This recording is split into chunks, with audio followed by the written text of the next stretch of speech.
No dia 1 de agosto de 1966, viria a ocorrer um dos primeiros massacres que marcaria os atentados nas universidades dos Estados Unidos da América. Um homem chamado Charles Whitman matou nas primeiras horas da manhã desse dia a sua mulher e a sua mãe nas suas próprias casas, dirigindo-se depois com espingardas, uma caçadeira e pistolas para o campus da Universidade do Texas em Austin. Ao subir à torre da universidade, matou logo 3 pessoas, tendo morto mais 11 ao disparar aleatoriamente da varanda de observação do 28º andar do edifício principal. Por fim, Whitman levou um tiro e morreu pelas mãos de um polícia de Austin. Ao ver este relato, pensamos logo em Charles Whitman como um homem cruel, sem escrúpulos, um autêntico psicopata. Mas a verdade é que antes deste incidente, Charles Whitman parecia levar uma vida tranquila.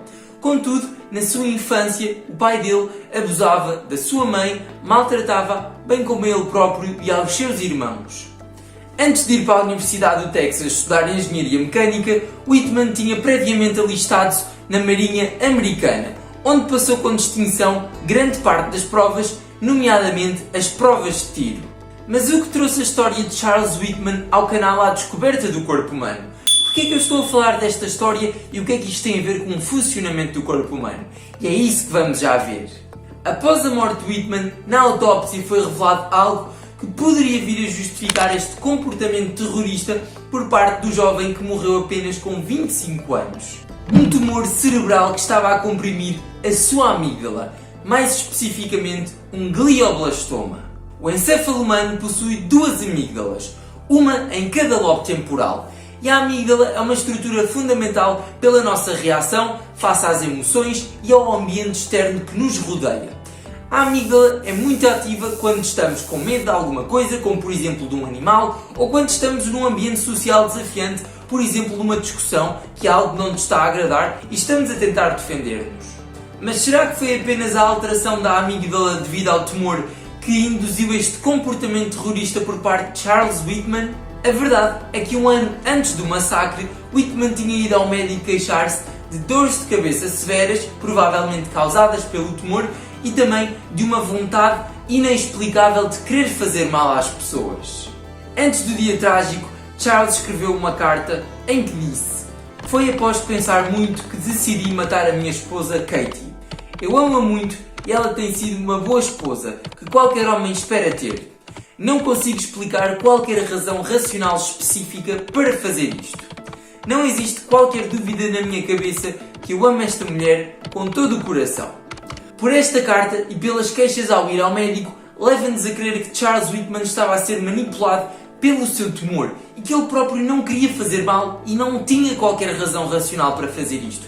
Mas os impulsos primitivos do sistema límbico, nomeadamente da amígdala, que faz parte de um dos sistemas mais antigos de todos os mamíferos, levou a aumentar a sua agressividade e a este atentado trágico no dia 1 de agosto de 1966.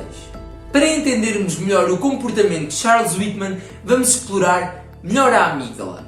A amígdala tem uma parte central, que é responsável pelos nossos medos inatos, aqueles que a maioria dos seres humanos tem e que provavelmente provém dos nossos antepassados históricos.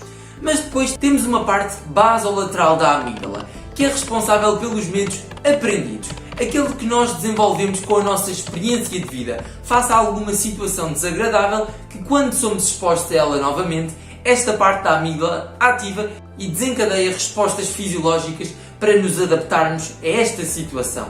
Vários estudos com ressonância magnética funcional têm demonstrado que existe uma maior ativação da amígdala quando percepcionamos alguma incerteza ou algum perigo. E, por exemplo, em veteranos de guerra com comportamentos agressivos, foi demonstrado que o tamanho da amígdala é menor e que a conectividade entre a parte racional do nosso cérebro, que é o córtex pré-frontal, a porção de cérebro que fica logo atrás da nossa testa, e com a amígdala, portanto a amígdala comunica com o córtex pré-frontal de forma bidirecional, estas conexões estão diminuídas. Ou seja, é quase como se a nossa parte racional não conseguisse impedir os nossos impulsos mais primitivos e agressivos vindos da amígdala. E esta diminuição do volume da amígdala e das conexões entre a amígdala e o córtex pré-frontal também são demonstradas em pessoas que crescem em famílias violentas, como por exemplo o caso de Charles Whitman, em que o seu pai era abusivo para a mãe, para ele próprio e para os seus irmãos. E isto pode nos levar a crer que já poderia existir aqui uma predisposição para uma agressividade por parte de Charles Whitman, que pode ter sido agravada com o tumor cerebral que comprimia a amígdala e alterava a sua função. Apesar do tumor e da história de vida de Whitman, que poderia estar de facto a alterar a função da amígdala, existe outro fator importante, que é a genética.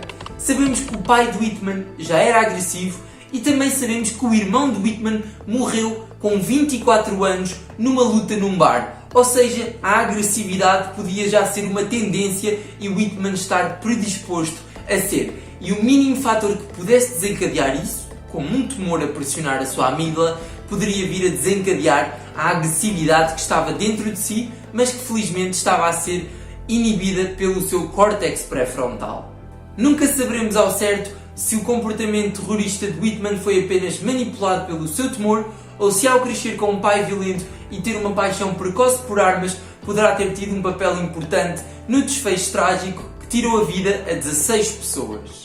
Esta história dá que pensar sobre o livre-arbítrio. Se os nossos pensamentos, desejos ou emoções são tão facilmente manipulados por alterações em estruturas cerebrais e do sistema nervoso, será que nós realmente temos livre-arbítrio?